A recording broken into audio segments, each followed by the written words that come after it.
Wilson. The freshman crashes his way in. What a catch by Brandon Smith. Smith-Marset, what a catch. Smith-Marset, touchdown Iowa. Tyrone Tracy, there he goes. Tracy for the Iowa touchdown. Sacked. Chauncey Golston, touchdown Hawkeyes. Curling back down the middle, it's good.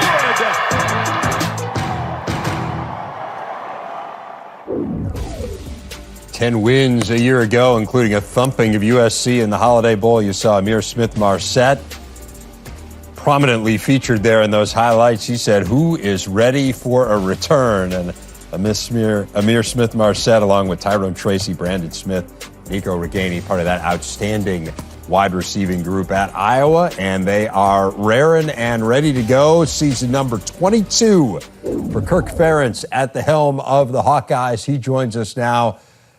Coach, I know it gets me excited to see the highlights. Describe your emotions on this day as you ponder a return to football.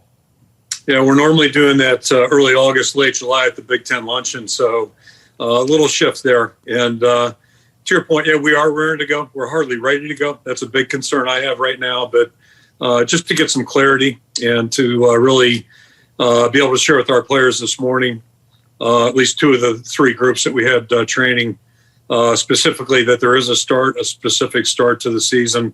It was really good news for everybody because I think, it's like everybody in the country, probably the last 6 months, just the lack of clarity and lack of having an idea where we're going. It's been a challenge for everybody. So we have other challenges in front of us now, but at least now we know what the plan is.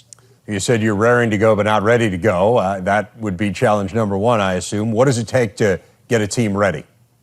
My biggest concern is on August 11th, when we told the team the season was discontinued, we were working on the impression that we're going to come back in January. So my first thought was our guys have been there 2+ months in Iowa City. Really, we're not able to travel.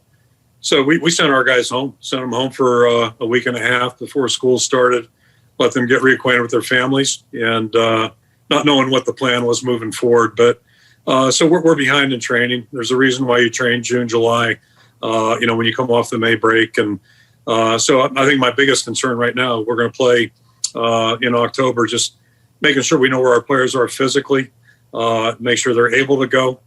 I know the NFL went through that with the lockout back in 2011, a lot of soft tissue issues, those types of things. So we don't want to put our guys at risk. And especially you think about a guy that's a senior, you get a hamstring issue that could be 4 to 6, 8 weeks. And that's a season right now. So that part I'm concerned about, but we've got time to try to measure that out.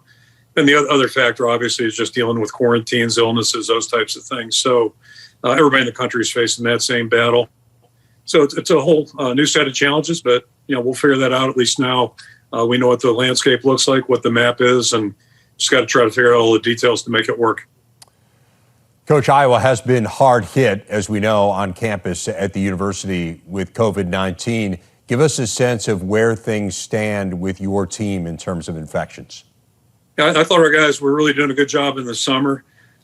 Me personally, I think the fact that our season got pushed to January, I'm not sure guys were as vigilant. And then, you have 20,000 plus other students come back to town. College kids tend to be social. They congregate. So I'm not sure our guys had the focus they needed to have. And one good thing about, this morning, you can see it in their eyes. We all know right now what the challenge is. And I think everybody just has to assume a little bit more personal responsibility and make sure they do a really good job of doing all they can to avoid the virus. That being said, it's impossible to avoid it entirely. But, it's something we'll, I'm confident our guys will do a good job with. And then, the rapid testing is a game changer by all accounts. For the contact tracing part of it, that's been really made it a tougher hill to climb. But I think the rapid testing, the sooner we get that, the better, because that's just going to make things a little bit more manageable as we move forward. Yeah, no sense. No question. A totally different ball game there. You get the sense that was the game changer for the Big Ten, this idea that you have now the technology to test everyone every day. What has it looked like prior to this? I think people are really interested to know what have testing protocols been for schools as they've tried to navigate this without the kind of testing availability that's being anticipated here going forward? We're really fortunate. We have excellent testing available on campus with our medical facilities, and we've been getting our results back in the same day. So I think we're in a small minority that way. We've been very, very fortunate. But the killer has been the contact tracing. That's, if you have one guy test positive, you may lose 6, 7, 8 guys. So that really becomes, problematic. And it's most of our guys are, I don't even say most of them, but a higher percentage than 50 have been asymptomatic that have tested positive. And we've noticed that none of those guys that contact trace off the asymptomatic guys have contracted the virus. So, I don't know if it's a medical discovery. Some point there's got to be some research being done. But nonetheless, those guys are sitting down for 14 days. So they come back behind as far as their training goes, all those kinds of things. And just a lot of things affect our strength conditioning coaches have had an immense challenge just, trying to keep track of what levels every player is at. Coach, let's talk about your team going forward a little bit. You had such an exciting year a year ago, winning 10 games. I mentioned the outstanding performance over USC in the Holiday Bowl. You lose your quarterback, Nate Stanley. Spencer Petras is the guy that I think a lot of people are assuming will take over. What can you tell us about him? Well, it's the only thing Spencer hasn't done is play, but he's done everything to win our confidence. Our players really believe in him. Certainly the coaching staff does. And we've watched him grow over the last 2 years, physically, mentally, confidence-wise, most importantly. And I just felt last year, November, December, you could just see himself. He was carrying himself in a little different manner.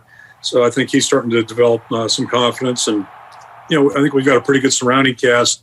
Fortunately for him, we've got some good guys on the edge and, the perimeter, the running backs. So, I think we have a chance to put a good offense together. But, Spencer's going to be a new player. All that being said, he's going to be inexperienced. But I do think he's got the mental toughness and that it takes to work through whatever problems he may have early. A nice luxury to have that outstanding receiving core, and we saw some of those in the highlights as we brought you back in. Amir Smith-Marset kind of being the headliner of that group, but so many good players out on the flank for you. Year in and year out, you're very good defensively. Phil Parker's done such a good job with that D. You do lose a lot up front, including A.J. Epinesa, but a lot of personnel gone from what was an outstanding defensive line. Give us a sense of what you've seen from some of those players who are going to fill some of those holes. Well, you just showed a couple guys. You talked about AJ. AJ is one of those rare guys that, the day he walked in, he had some really unusual skill set and played extremely well for us. I think the Buffalo Bills got a steal taking him. And then the next guy you showed was Chauncey Golston, who's more kind of our kind of recruit. Chauncey was a linear guy, not very heavily recruited out of high school, but he's done an unbelievable job and really last year played extremely well for us. And has really grown not only as a player, but he's one of our strong team leaders. He's a quiet personality guy, but just totally committed, so highly respected by everybody on the defense. And then you showed Austin Schulte, a guy who's gone through immense, challenges during his career. A couple of ACL repairs. I was really worried about him being able to just protect himself on the field 3 years ago, let alone contribute. But he's worked his way up through the years, and I think he's going to be a good player for us, and he's a really respected leader as well. So, we've had some guys doing the work very quietly behind the scenes that we're maybe not going to be quite as experienced as last year, but I think we have a chance to have a good group up front on the defensive line. Coach, before I let you go, I'd be remiss if I did not ask you about this summer. It was a very challenging summer for Iowa football. There were some allegations thrown around of a racially insensitive climate around your football team. You had to chose to dismiss your longtime strength and conditioning coach. Where are you right now as a program in terms of the togetherness, the unity, and how you've moved forward from what was a difficult offseason?